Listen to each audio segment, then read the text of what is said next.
Hello, hello, my brothers and sisters. This is Garrett Bake, your brother in arms, and welcome to another episode of The Tactical Businessman. Today, we have another special guest coming to us from the East Coast, Charlotte, North Carolina, Ryan Schachtner. Now, Ryan, just like many of you, is married. He has two children, a little boy and a little girl. He's been in business for 19 years.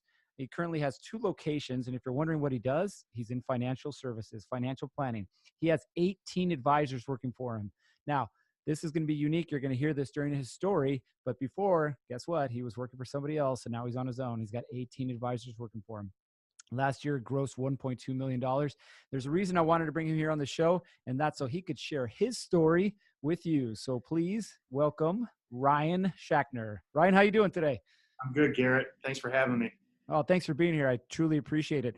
So it's interesting, and I've shared a couple with how it is that I'm connecting with some new people, and I literally reached out in there's a guy who likes to call it the interweb, right? The big wide internet. I reached out looking for some businessmen who were interested in sharing their story to other people, right? To kind of help them along the path. And you were one of the first that reached out. And again, thank you for that. I really appreciate that. But what made you want to share your story with others? Well, I think the biggest thing that has been in my career is people sharing their experiences with me, and mentors that have given me advice and guided me along the way, so that I don't have to make the same mistakes that they made as I got in business and grew my business. And so I've been a benefactor of people helping me and giving me tips and advice and allowing me to hear their stories. And so I just felt now is probably the time that, you never know who you reach. And it was time for me to share my story. And if I can help someone, then that's awesome. So. Beautiful, beautiful. And I love that. We'll talk about that more at the end. But if you're listening, Ryan touched on something, and that's the fact that he's had mentors, right? So he's had people throughout his life who have kind of guided him along the path. And I don't want to call it a cheat code, but for those of you trying to do it on your own, you might want to start doing that. It is a cheat code. It's easier to learn from somebody else's mistakes than all your own. So, Ryan, kind of let's start with you. Like, where did you grow up? How did you grow up? How was it that you eventually got to where you're at right now? Yeah, so I grew up, I live in Charlotte, but I grew up in Milwaukee, Wisconsin. And my parents both worked. I was the only child, and they worked nonstop. So I grew up essentially in the daycare system. And but what I saw, my parents had to get up early. So I got dropped off at 6 a.m. so that they could make the trek into work. Wow. And then, I get picked up at, one of the last kids getting picked up. Because they were putting in so many hours working. And so I saw the amount of time and effort that they spent in their careers. And one day my dad, I remember it, he said, I'm going to try and start a business for myself. And so he went in and he bought a hair salon franchise of Fantastic Sam's. I think they're still around now.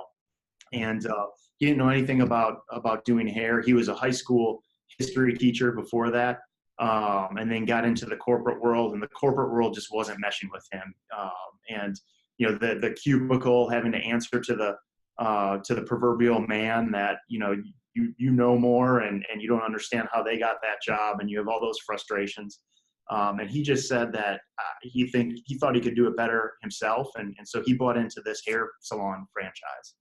And so that kind of got my glimpse of, I really got to start hanging out with him more because of that, because he would take me to the location and I would help stock shelves with shampoo bottles, and I would sweep up hair when the stylists were done with it. But I saw the amount of time and effort and the amount of different hats that he had to wear in order to make that franchise successful. And then he opened up his second one, and, I was just always a part of that, helping out. And at the same time, he wasn't killing it, but he was making a living. He basically replaced his income that he was making in the corporate world with the income that he was making in those franchises. And but what he did get was more time to spend with me. And then as I started getting more involved in sports and getting older, he got to spend more time, and he was actually at my games, Mm. which was one of the few dads that was actually, in the stands being able to cheer me on. And my sport of choice was baseball. And so that's kind of the direction that I started going, and going into high school and getting some, scholarship offers in college, which was important because we didn't have a ton of money growing up. I mean, we did well. We weren't struggling by any means, but we were definitely counting the dollars that were coming in and going out. And So I want to pause you real quick because you already brought up this magical point. So how old were you when they started dropping you off at daycare? that's one of my first memories I can remember. And I hated the daycare too. I've never done good in the daycare system.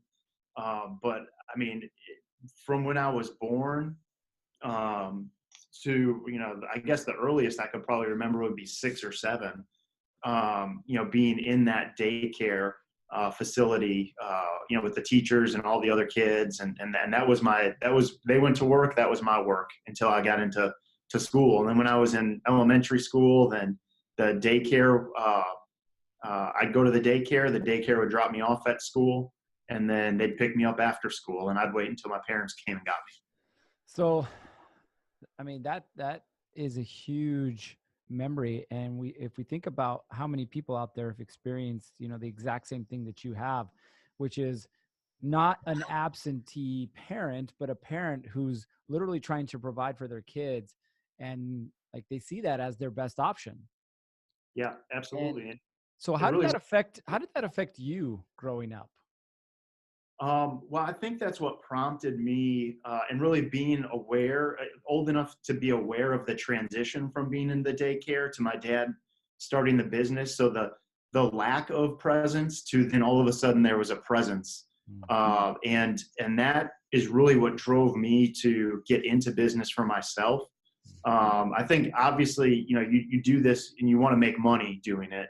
But the primary reason was that, when I had kids down the line, and I started in business, when I was 19 or 20. So kids at that point were the last thing on my mind. I knew it someday I would want them, and would want to be in a position to be there for them, and whatever that meant, whether it was financially. But I think a lot of times in kids, I heard once that you spell love. A kid spells love Time. And Mm. so it's time, and how much time are you spending with them? And even to this day, my son is 7, and he just loves when I come home and build a fort with him. Yep. And and his day could be worst day ever, but as long as he gets to build a fort with daddy, man, it's the best day ever for him. So And how old were you when this transition happened? I had to be in, 5th or 6th grade when it happened.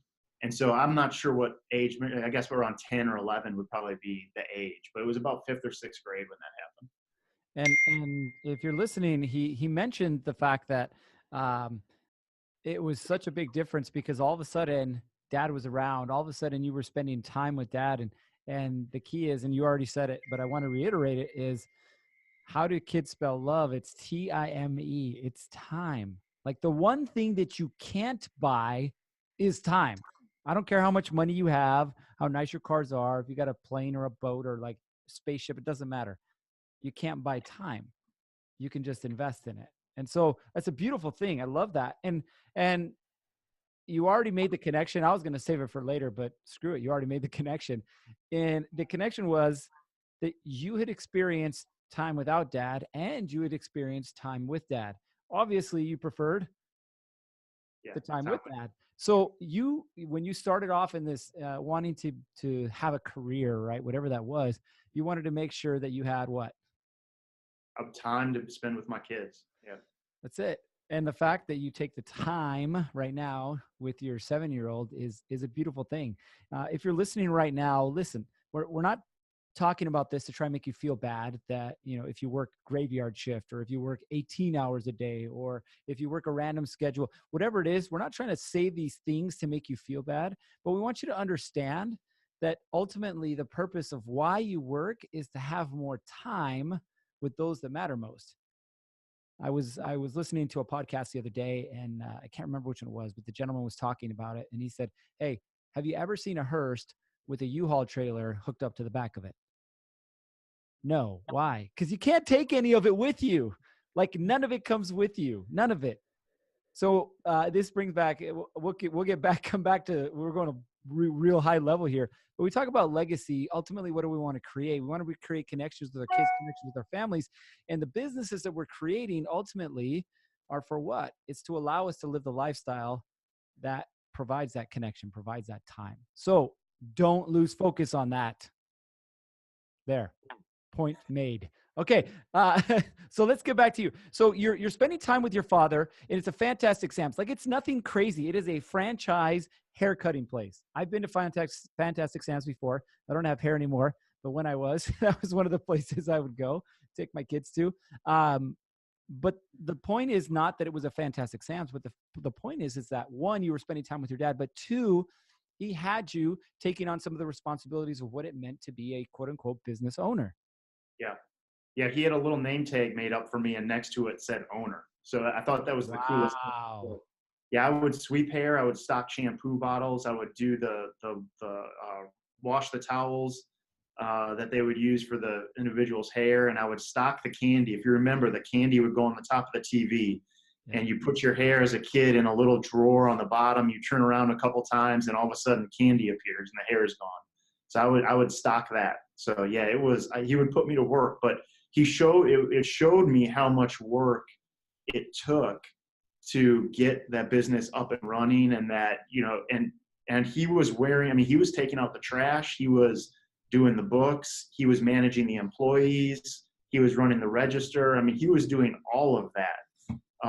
And so it showed me that, when you start something, you're wearing a lot of different hats, and you really got to take the ego out of it. Mm.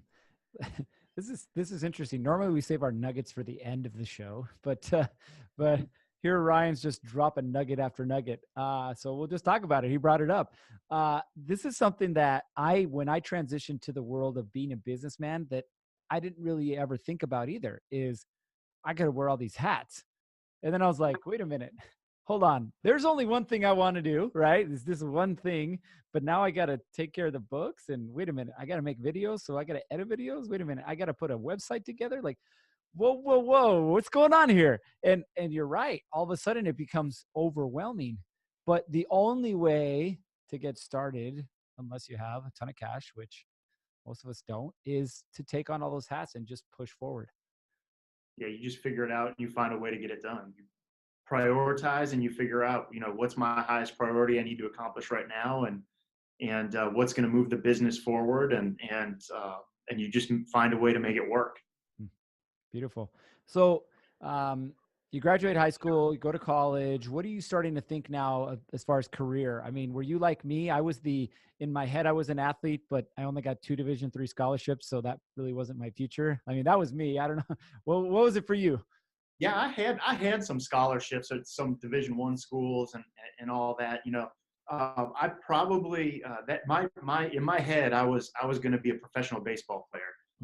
Now there's a lot of different levels to that. So the reality is I might have been a single A farm system guy for a year before I had to go, start selling cars or something like that. I don't know, but yeah, in my head.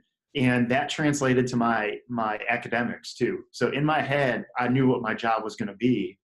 And so I half-heartedly did the whole academic thing. So I went and played baseball for a year in college.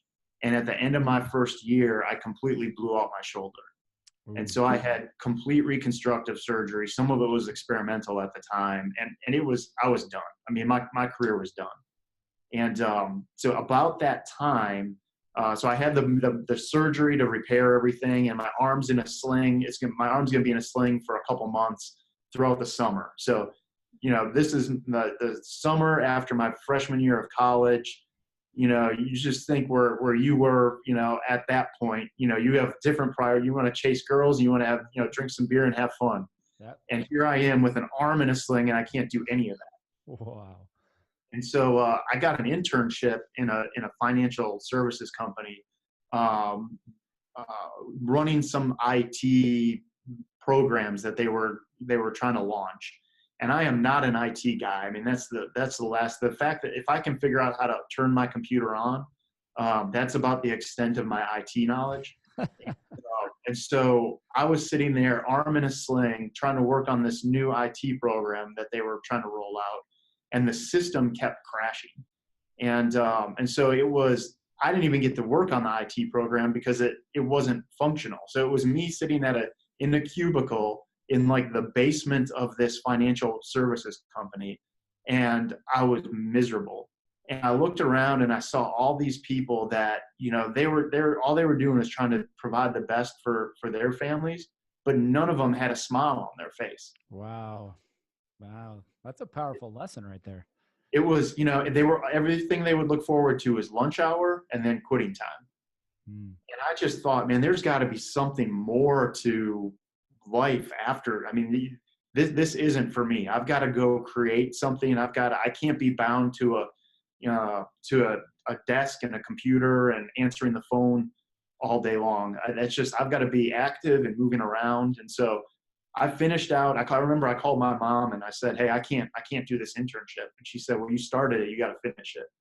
And I said, "All right. I acknowledge that. I will finish this internship, but I will never sit behind a desk again."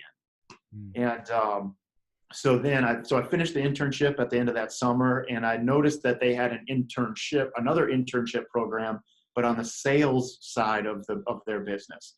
And so I applied to that, and I got that position, and it was literally a sales position, and it wasn't getting coffee for anyone or making copies or anything like that. And so I said, "All right, let me give this thing a shot." And so I gave it a shot. I got licensed, and in my first year, I made more money than I've ever made, and I was having an impact on people, and I was having fun. I wasn't locked behind a desk. I was able to go meet clients and bring clients on, and it showed me two things: that you had to work really hard, but you could, if you worked hard, you could make really good money. And at that point in my life, that was the most important thing: is I got to make good money. And I thought if I did this internship long enough, because it was a highly ranked internship, that I would be able to get a job after that, right? So this was going to be my ticket to make up for my lack of academic accomplishments. I would be able to show that I could get stuff done, I could be successful, and then someone would, they'd lay out that six-figure job for me right out of college, and then I was on Easy Street. And so I did the internship for 3 years, had a lot of success, and that job never came. No one ever offered me that six-figure. I'm laughing, not laughing at you though, because I've had this conversation so many times before. Is you're like, "Woo, look at me! I got this cool like piece of paper," and everybody's like, "Whatever." Yeah. You're like, "Yeah, but look at me! Where's my money?" Exactly. Exactly. Yeah. So what did that do to your ego? I mean, we talked a little bit about ego before. But what did that do to your ego? You're like, "Man, I've done this for 3 years. I'm graduating. I got this degree. I've got life experience." Like, what did that do to your ego when nobody really cared? Well, it didn't really. I think I just rolled with the punches on that one, because none of my buddies that were graduating at that same time that were a whole lot smarter than me, they weren't getting a lot of offers, and the offers they were getting weren't all that high paying. And so I was to me, it didn't.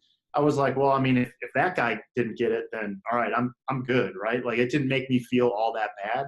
But I think what it said, some of their offers that they were getting, I had made more in my internship. Wow. So I'm like, why don't I just try and do this, as a full-time career? And so that's what really, I think, triggered just start a business or do something, right? And so it wasn't necessarily that I was going to stick with the financial planning. I was looking at all options. So I remember thinking, I played baseball with a guy that his parents had owned a McDonald's, and they drove the nicest cars that I'd ever seen. So I'm like, all right, well, maybe I could go buy a McDonald's. And so I started researching that. And at that time, I needed $1 million of cash. not, you couldn't pledge collateral. I mean, it was cash. You needed cash. And I'm looking at my bank account and I had like $4,000. And I'm like, yeah, all right, so this isn't an option. And so I had to look at businesses that I could get into that didn't take really any capital to get started, because I didn't have any capital to get started. Yeah. I had me and I had my willingness to work, and that was it. And they wouldn't give me a McDonald's based on that. So you make the decision to go into financial services. Was it with the same firm, or did you go somewhere else? Yeah, it was with the same firm. And what I did at that time is I used that as an opportunity. I mean, I loved growing up in Milwaukee. The summers were great, but the winters were long and the winters were hard. And so I said, I seized this opportunity as a way to relocate to an area that I would want to live in long term. And so I did a bunch of homework, and that's how I ended up in Charlotte. So I graduated in December of '03, and a week later I was living in Charlotte. And I knew that I was going to start a business, but I didn't even talk to that company that I was with that I was moving to Charlotte. I just moved to Charlotte, and I walked in and I showed up on their front door, and I said, hey, I did this and I was all right at it in Milwaukee. Can I have a shot down here? And they said, you don't know anybody down here. And I said, well, yeah, I understand that. And they said, who are you going to call on? Who are you going to get as clients? And I said, well, there's a lot of people moving to Charlotte. I think I can get some of them as clients. And they said, well, mate, this is a commission-only business. There's no base salary. And I'm like, I understand that. And they said, well, how are you going to do it? And I said, I'm going to find a way.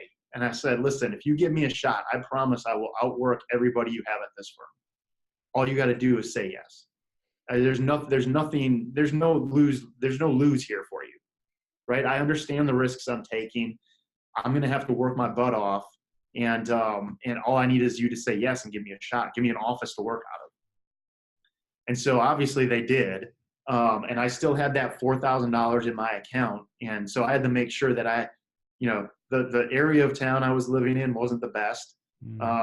It was an area where I was scared to sleep on a bed because of what might happen. So I slept on the floor just in case things started flying through the windows at night. That gives you any indication on. So let's read between the lines. He was worried about getting shot. So if you've ever lived in an area like that, yes, the floor is the safest place, right? Because they're going to shoot at the windows, they're going to shoot at the doors. So the floor is the safest place. I get it. I actually grew up in one of those areas. But so you do something that eventually every business owner has to do. And that is you take all the chips and you push them into the middle of the table. And you're like, all right, I'm all in. Yep, absolutely. And everybody around you, including the firm that literally had no liability or risk with you. And they were still like, I don't know, man. You're like, no, here we go. Here's all my chips. I'm all in.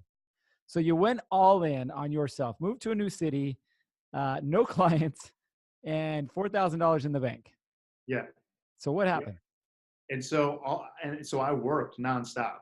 And so, I didn't live in the best area. And so the more time I spent at the office, the safer I was.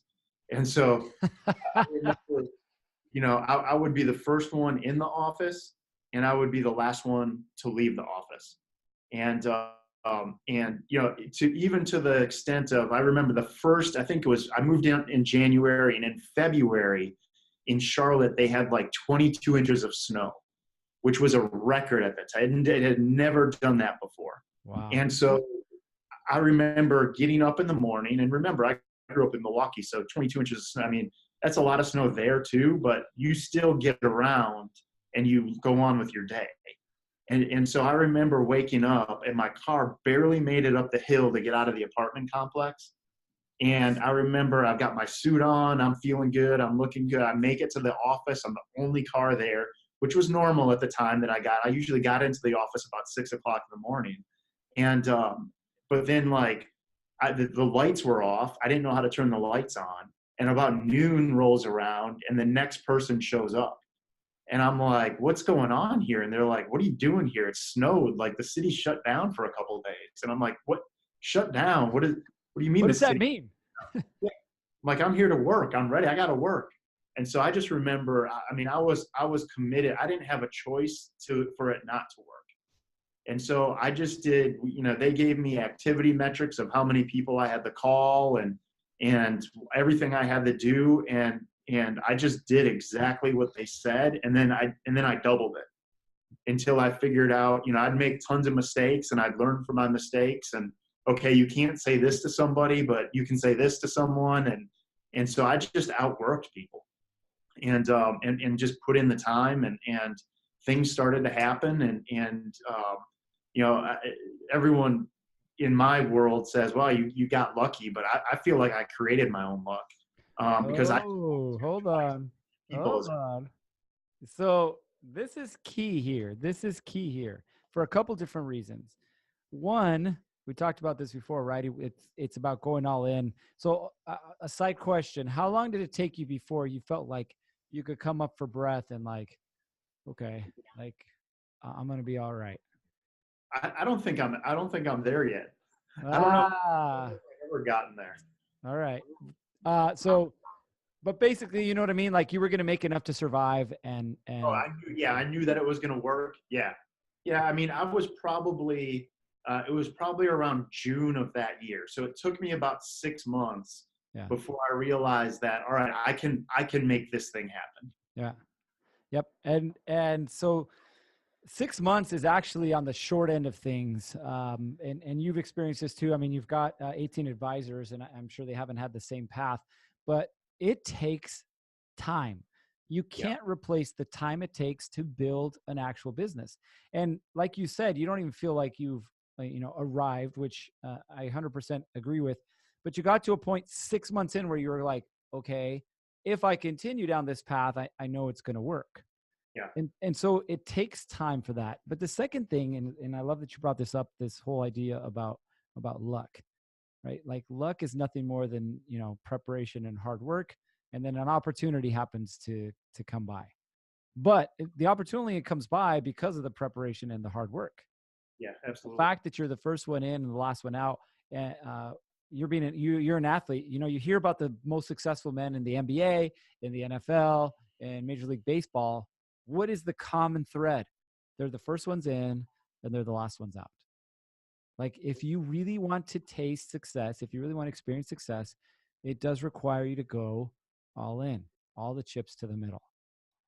So beautiful. Okay, you get to this point where, okay, I'm going to survive. It's about 6 months in, but you don't stop. You keep going. Yeah. And so what starts to happen with your career? And then let's talk about, as your career progressing, like how did the family start to come into play? Because at this point you're still single, mind you. If any of you are married right now and you're listening to this, don't go buy an apartment or rent an apartment in the worst part of town where your family has to sleep on the floor. Like, Yeah. don't Not do a, that. not a good strategy. Yeah. No, we've talked about what women need. They need safety and security. If you can't provide those, you're not going to get what you want, which is getting laid. So don't go there. Trust me, it's not going to happen. Now, if you are still single by chance, hey, sometimes it might be living in mama's basement. Sometimes it might be moving to the not great part of town. But regardless, it's going to require some sacrifices. So, all right. So continue on. Yeah. Once I realized that I could make it work, right? Then it was, how do I do more of the activities that produce the revenue, and then delegate the other activities Mm. that didn't produce the revenue. So it became now, when do I hire staff? Who do I hire? What roles are they going to play in the business? And so it was all about scaling up at that point. But I wouldn't be able to do that on my own. I needed to hire the right people in order to help me scale up. So that brings an interesting point here. When you start, and we talked about this, you wear all the hats, right? You're doing everything. You're doing the books. You're doing um, the cleaning. You're doing the cooking. Like it's all happening on your head. But as you start to grow, you get to a point where it almost becomes a reinvestment, right? So could you start to reap the benefits of the work that you've done? Yeah, absolutely, for sure. But if you want to get to a higher place, it's exactly what you said, is you have to reinvest. And that is in peoples, that is in systems, that is in processes. And I love the distinction that you made. your only focus as a business owner, whether you're an entrepreneur, listen to this. If you're an entrepreneur, if you're a business owner, or even if you're an executive, whatever it is that you are, your focus has to be on the revenue generating activities, period. Why? Because those are the ones that bring in money. Now, you don't need to focus on the ones that don't. You can start to delegate those. Why? Because it allows you to scale, right? Instead of having to do everything on a transaction, you do the stuff that you're really good at, and then you bring somebody in to do the rest. So you start to scale this business, and what ends up eventually happening? So we grew pretty good. So, I went from, well, it took me a little bit to find the right type of employee. So I hired in a period of 6 months, I had I hired the role I needed, I hired 4 times because it just wasn't the right person. Mm-hmm. And so once I figured out the right person, then it was, all right, now what do we need as a team to scale up? So at the end of it, we had 3 full-time staff people and we were churning out. I mean, we were across the United States, we had clients and we were doing phenomenal. We were growing and we were a really good financial planning firm inside this franchise that I started in. So you're having success here. Now, when does the wife come into the picture? So I've been married now. We're coming up 10 years in May. So in 2009, so I was about 8 or 9 years into this whole journey by the time that we got married. Found her and got married and that whole journey. So this is interesting. It made a shift in you. I know it has because I got married and it was the same thing for me. You have your schedule, you have your hours, you have your priorities, you have your things you're doing that are generating revenue, right? Making the business grow and whatnot. Now all of a sudden you've got somebody who, yeah, she might be interested in some of your money, but let's be honest, what she's really interested in is that 4-letter word, time. Yes. So how did you start to balance now, hey, I've got this career and I've got this business that's growing and I know how to scale, I know how to grow. Oh, and by the way, I've got this other person that really likes me. Like, how did you do that? Well, I think I try and do that well, but it was a slow transition because it was, the business was my baby, and I was so committed to making it work that it was finding, how do I figure out the balance of doing both, and how much time would this new relationship, how much time did that take? And then how could I restructure how I ran my day to allow for me to spend more time in this new relationship? And so it was more of an efficiency. What am I doing? Am I being, if I'm going to work 5 hours today, what do I need to be? Am I really working those 5 hours?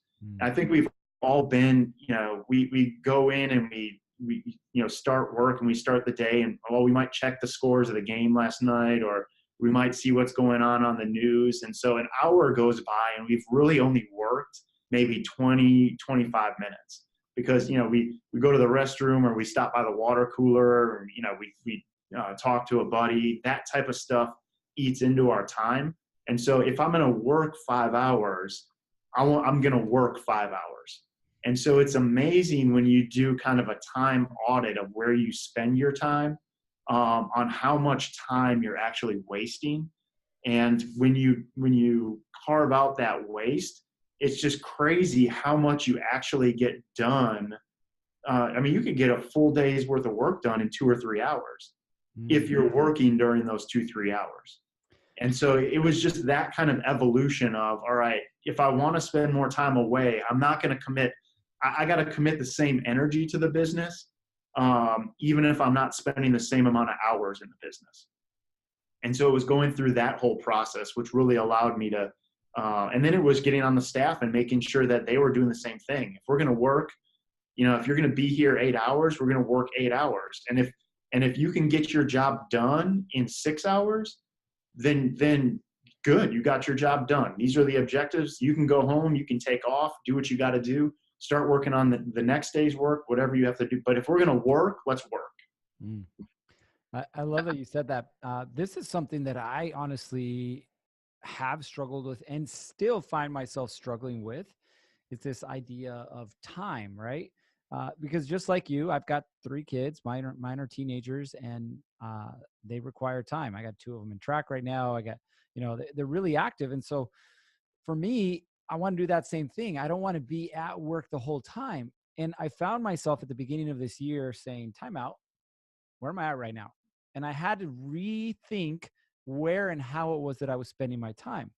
Because in order to achieve what it was that I wanted, which was ultimately more time with the family, then something at quote unquote work had to change.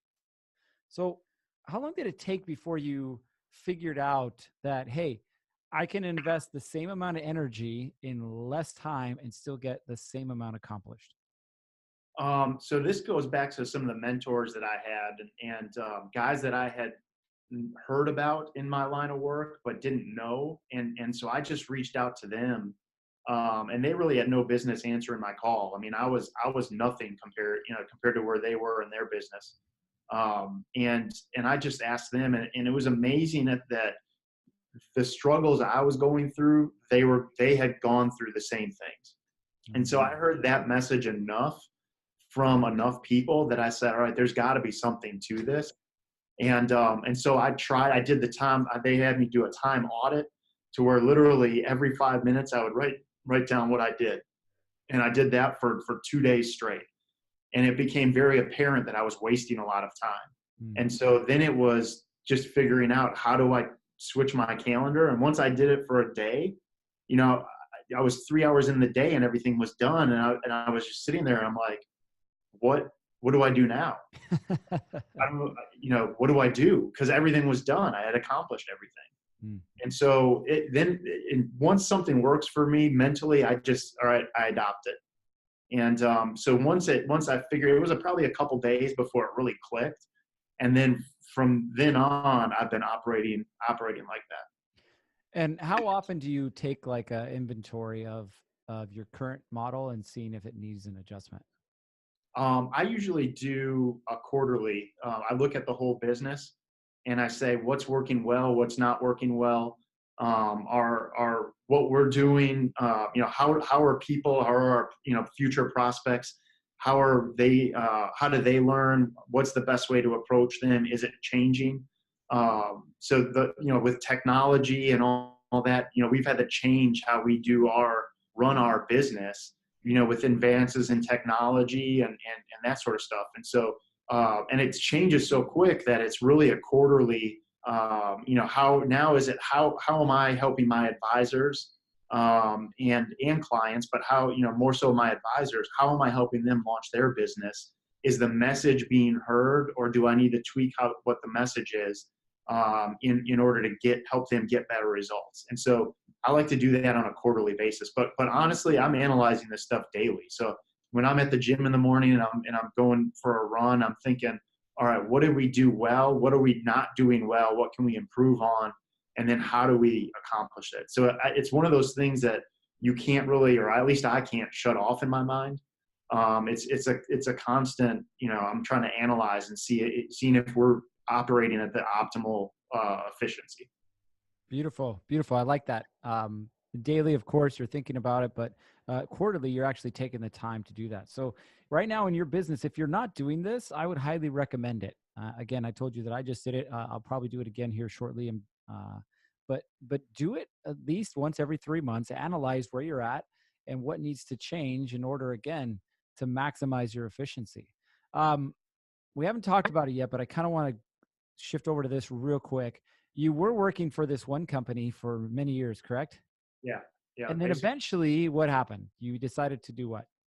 I said, what we were providing, and even though I was an independent contractor and technically had my own business, I was operating under this umbrella. And I just said, my clients and the advisors in our industry, they're being told one way to plan, and they're being offered one set of products, and it just isn't the. I just didn't think it was the best for the clients or the advisors, and so, there. I said I could probably do this better if I didn't have the restraints of this big company that was that was over me. Hmm. And so, yeah, I was basically 15 years in with one company, had a very successful, financial planning practice, and said, let's start over and do it. Let's do it all over again. So you went off on your own. So it's like restarting all over again. But this time you had some tools in your tool belt. Yeah, I had the experience, and obviously I had the relationships with my clients and even advisors in town. And so yeah, I had done it. I had the experience of doing it, and I had a lot of emotional support from people that were telling me that, yeah, you need to do this. There has to be another option out there for clients and for advisors. So now at the beginning, again, we introduced you as having 18 advisors and building this $1.2 million business. But that was in the last 4 years, not in the last 19 years. Right. So think about that as you're listening to this. Really, if you feel like you're in a position where you think you can do better, you can sit there and complain about how things should be better, or you could just go out and do it. Take your tools, take your skills, take your abilities, take your tactics, whatever it is that you have, and go build it. So I want to kind of tie this all together now. And we've talked about a couple of different things throughout this call as far as things that you've leveraged to help you become successful. But what would be your top 2 or 3 tips, tricks, tactics that you would recommend to anybody, not just in financial service, but if you're thinking about starting your own business or going out on your own or becoming an independent contractor, whatever it is, what are the 2 or 3 things that you would do starting out? I think, man, there's probably a laundry list of stuff that I could put, but whatever your business is, you have to know and own the most important aspects of that business. And so for us, it's getting clients, but if you're selling widgets, it could be how do you get those widgets on Amazon or in a storefront. So it's usually the sales side of this that you have to own, and that's really the most important piece, because it doesn't matter how pretty the packaging is if you're not selling any of them. And so for us, it's especially in my line of work, it's you always need to be getting in front of new people. And you can work on your message and how you interact with people. You can tweak that as time goes on, but you need to own being able to get in front of people. And if you can do that, then you could be the worst salesperson in the world. But if you're in front of enough people, you're going to sell a lot of stuff.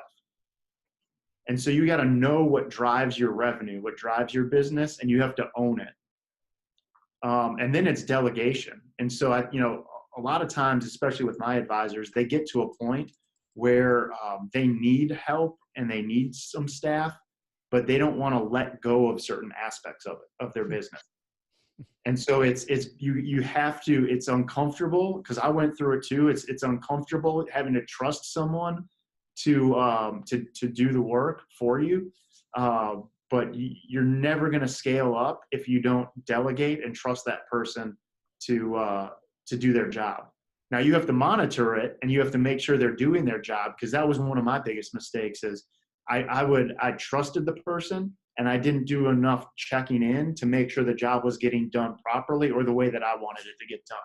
And that's why in my first attempt to hire someone, I went through 4 people in a few months. And then I finally learned that, all right, I've got to slowly start giving them ownership and delegating. And then once they prove that they can do it, I've got to be hands off and I got to let them run and do their job. Beautiful. Beautiful. Any other ones, or are those your big top 2?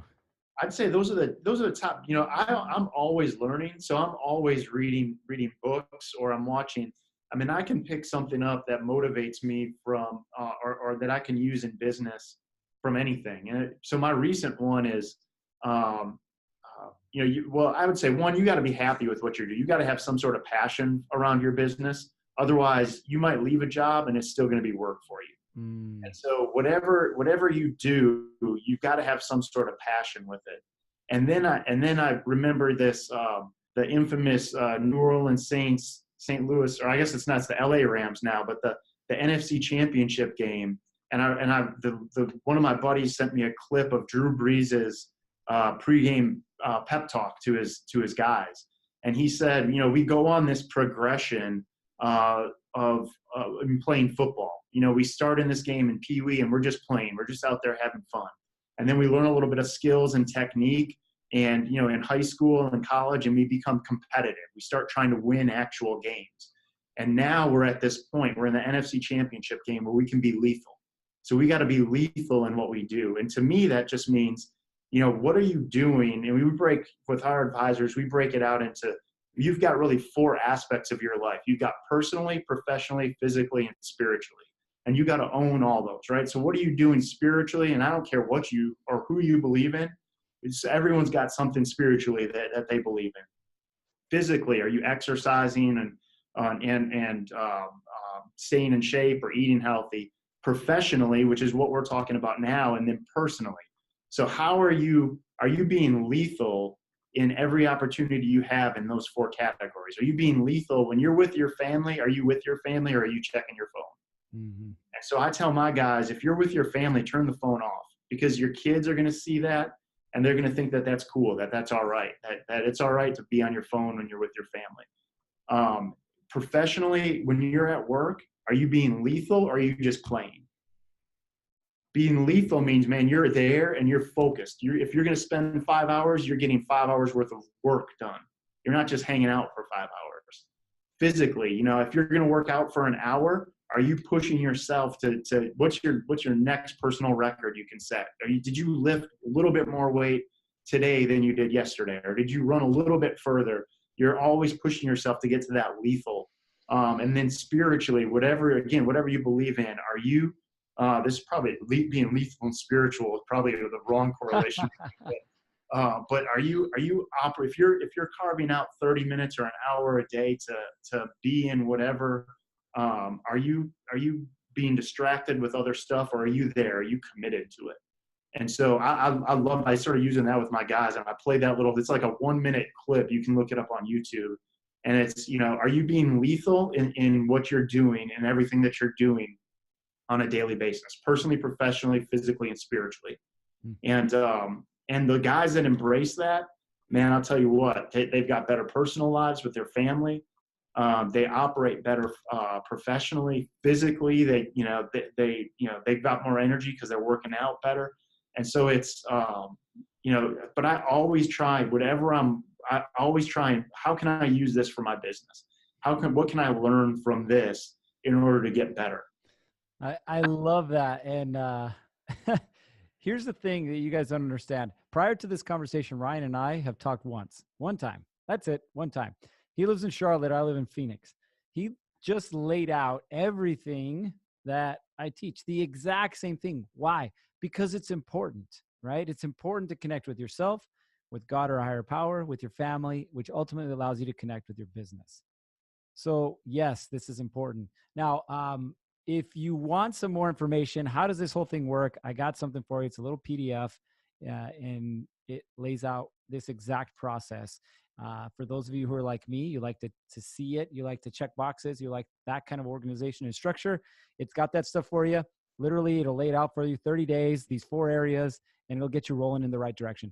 But wherever you are right now in life, understand, and I want to go back to what Ryan talked about real quick.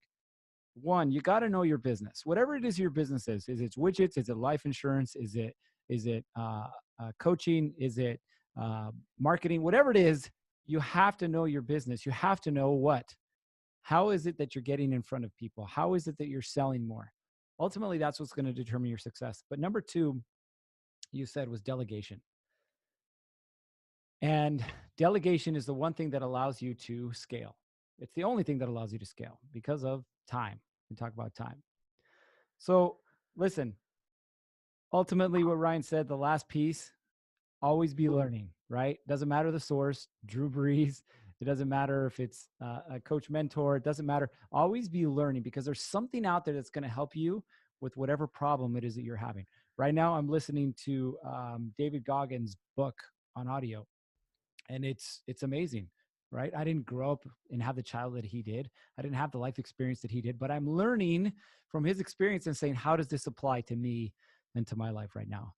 So, on that note, if you'd like more information on, again, what I call how to win the daily war, reach out to me, Gerritt, Gerritt, at warriorguardian.com. I'll get you a free copy of this PDF. If you are interested in learning more about how to protect, that's not even a word, protect your financial future, give Ryan a call. Ryan, how would they get a hold of you? You can email or call, either one. So email would be rschachtner at CAM Carolinas. So Carolina Asset Management, CAM, CAM, Carolinas plural.com. Or my cell phone is 704-975-4483. Hit me up on that. There you go. And it's really powerful to have a conversation just about that, your financial future. So that being said, Ryan, again, thank you for being on the show. I honor you, I respect you, and thank you for what it is that you're doing, the example that you're setting, and the fact that you're taking all of your knowledge and experience and not hoarding it, but passing it on to those advisors and those that surround you. Absolutely. So thank you for that. As always, ladies and gentlemen, remember the most important war that you'll ever fight is inside those 6 inches between your ears. So every day, work on winning that daily war. As always, stay safe, and we'll see you on the next one.